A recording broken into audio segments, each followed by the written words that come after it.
Threw the chair in. Oh, the mist! The blast. Attention with the chair. It worked. Inside cradle. Inside cradle. And Julia gets the win. What up, y'all? This is your boy Ace here, and welcome to Afternoons Delight. And so we had a match that I was personally anticipating pretty hard, Anna Jay versus Julia Hart. I want to first off say before we go into the match, I want to first off say this. I think the match turned out a lot better than what I was expecting. These two girls, they're obviously a little bit green in the ring, but Anna Jay, especially Julia Hart, has made the most improvement since her first match I ever saw her in on AEW Dark. Doesn't have a lot of experience, sort of like Jay Cargill 2 years ago, right? Not a lot of experience, so she's learning.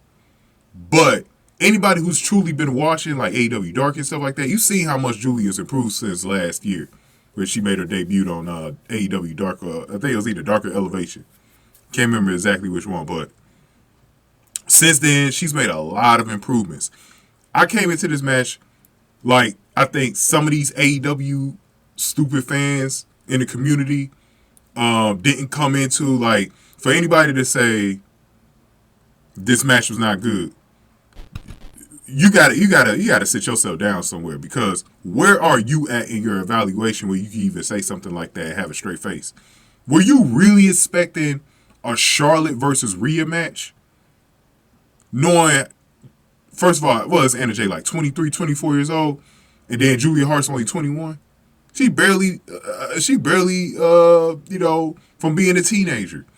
Now, this is where I think Tony Khan needs to set up some type of NXT show, because those developmental girls like that, they should be facing each other more than just on Dark and Elevation. Like, I will turn Elevation into an NXT. Why are you even wasting your time doing Dark matches and stuff like that on there, where that time should be used for like your younger wrestlers? You can have Sky Blue go against Julia Hart, where I think she could get better and stuff like that. Have Anna Jay down there where she could get a little bit better. I don't know why he doesn't have a show like that. Billy Starks, who's in there now, like the Renegade Twins. Like, you got all this young female talent. They should be down there instead of rushing them up to TV where they might not be ready yet. But I think Julia's ready for TV. You know, I think Anna Jay's still a little bit, a little bit green or whatever, but, she could get a little bit better.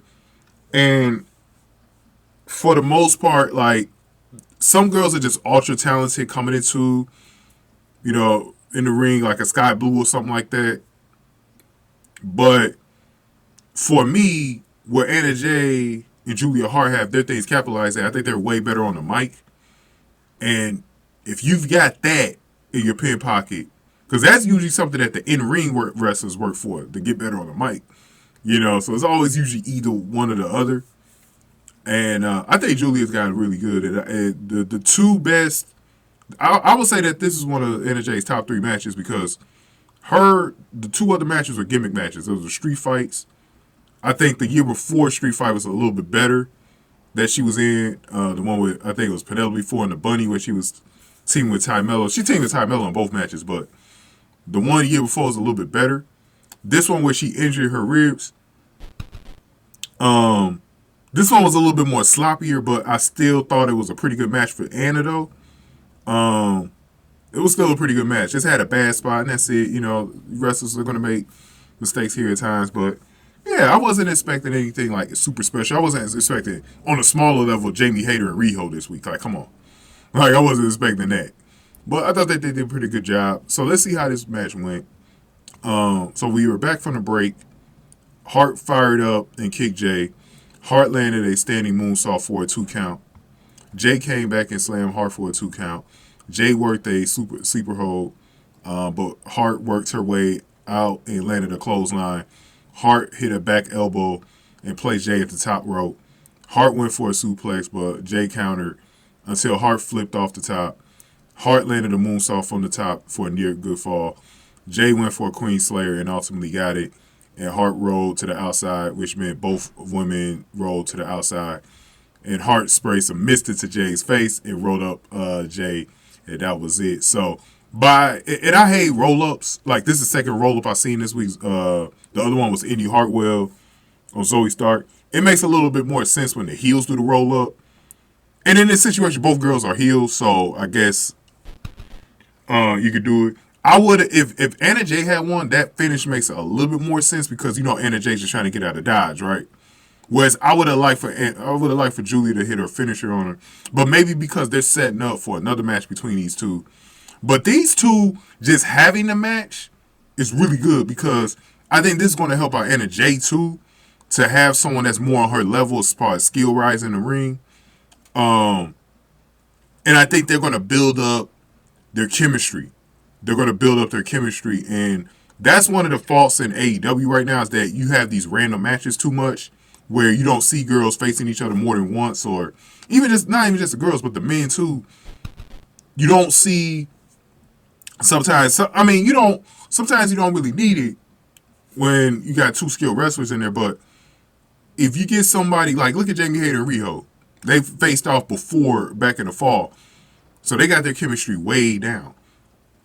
I like the fact that Julia Hart and Anna Jay had this match now so they could get their chemistry down. And I think that's really, really, really, really important, man. But it's clear, man, if anybody's bro,